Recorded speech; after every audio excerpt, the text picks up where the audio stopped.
Okay, so welcome to driving the Jeep, big MF motherfucking Jeep with Parker. Today we're going to this store and I'm filming it because why not? Today's episode we're going to be talking about whatever. I gotta go get some shit from the store. I just watched Risky Business, you know, the Tom Cruise 1983 movie. And I just wanted to talk about how dog shit that movie is. Basically, the whole premise of the movie is like, you know, he's like a teenager, you know, he's a senior in high school, and his parents are leaving town, and he's got a ton of money, and basically, like, his friend gets him like a hooker practically, and then the hooker like steals his shit, and basically like the whole point that I don't really like is that how like he's like, you know, he tries to get the stuff back from her, which is like, you know, very respectable. But what he does is he tries to get it back from her, and then he gets chased, you know, by like, now this guy Guido, who's like a fucking pimp boss, wants to hurt him, and basically like she's like, oh no, I'll help you this time, and then basically like she just makes his life a hell because she stole from him originally, but now she's like wants to work for him and use his house as like a whorehouse, and basically like his entire life is getting just ruined by this one girl. And you know, there's some times where like, you know, he's like, oh, you're the reason I hate you, you know, get out of my house, you know, you're the reason all this shit is happening. And basically she's like the main reason that, you know, he's actually in all this trouble. And then, you know, they do the thing where they're living at his house, and then, you know, and then she brings like another one of her hooker friends or whatever, I don't really know. And then, you know, they go out, and you get to the scene where they're by the water, and she gets really angry at him because he's asking her basic fucking questions about her life. And then, you know, she ends up accidentally is the reason that his dad's car, Joel, who's Tom Cruise, goes in the water in the first place. Is literally because of her, because she accidentally put it into neutral, getting out of the car. So she's now caused him even more pain. So then they come up with the idea, you know, to like have basically like a fucking sex home to make money with strippers and, you know, fucking, I don't know, sex workers. And they do that, and they make the money, and Joel gets his car back. But, you know, in the whole process of this, she's like, oh, we should have sex on this train. And he's just trying to like answer a phone call from his dad and his parents, because, you know, he's trying to actually be a good son. And, you know, she's like, oh, let's go have sex. Like, I don't know how inconsiderate a human can be. And then it ends up that when they do that and they get home the next day, they just end up getting like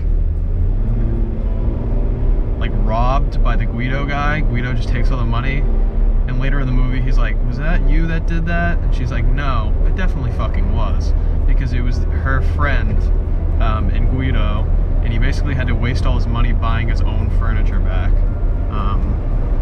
So that was awesome.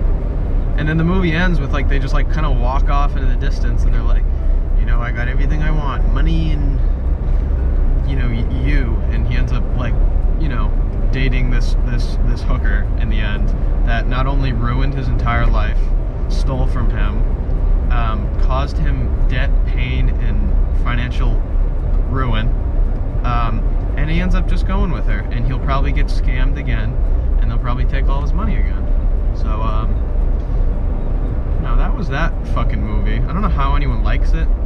The writing is bad. None of the characters have any real human interactions or like human decisions. Like, I don't know why you'd keep anyone around like that after like the first 25 seconds of being with them. But gotta throw the hat on. But you know, he does, Joel does. So I don't know, there really is no lesson to this seems like that, you know, there is no lesson.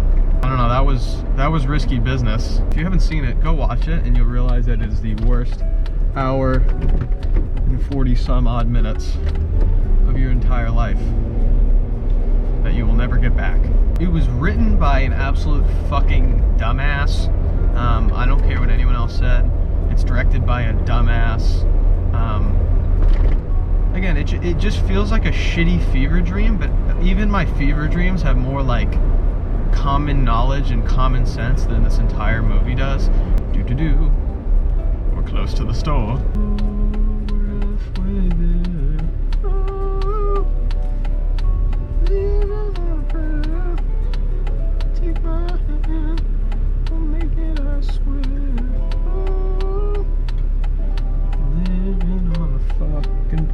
It's like Comedian in Cars, except it's a 17-year-old in a Jeep with 178,000 miles on it. Take up 2 fucking spots with this big ass fucking Jeep. Oops, whatever. My bad, brother. Alright, I'm gonna go run in the store. I'll be right back. Bullshit received. On the road again. I just can't wait to get up on the road again.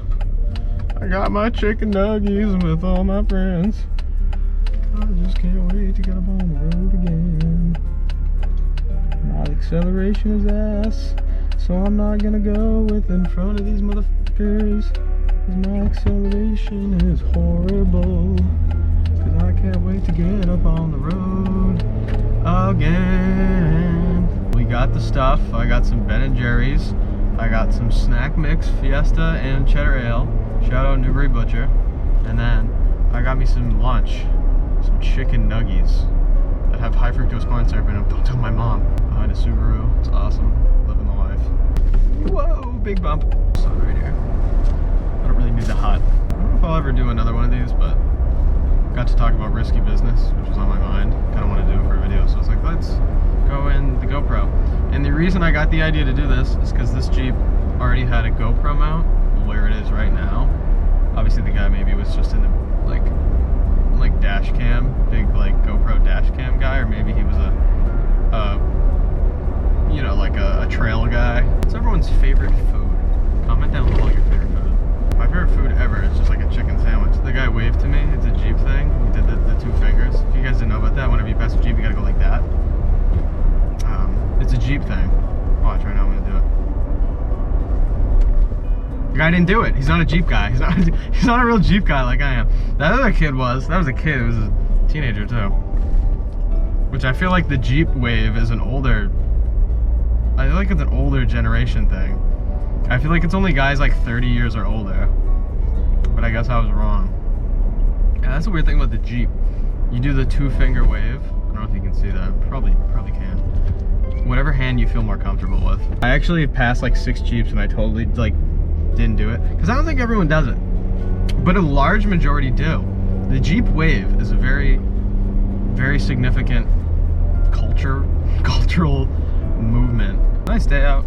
It's a Sunday when I'm recording this. Sunday the something. This guy's slamming his brakes like he's fucking Jimmy Dean. I'm really stuck at the 20 mile an hour. This is Plum Island, folks. Woo! Barely 20. We're barely hitting 20 on the speedometer over here. See, I'm getting tailgated by the mailman. The mailman wants me to fucking speed up. Just slamming brakes. Oh, full stop. Oh, no turn signal. No, I want that to be so much clearer. Straight up just driving. All of a sudden going 20 miles an hour. Slam brakes, take a turn, no signal. That's beast. That's so fucking beast-based driving right there. Whoa. Well, that was it. Thank you so much for watching Driving with Parker. I don't really know what this episode was or how this is even gonna edit together, but you know, we're rounding the corner and we're rounding the end of this thing. So thank you so much for watching. See you all in the next video. Like and subscribe for more, and well, peace. Woo! Peace out, brothers.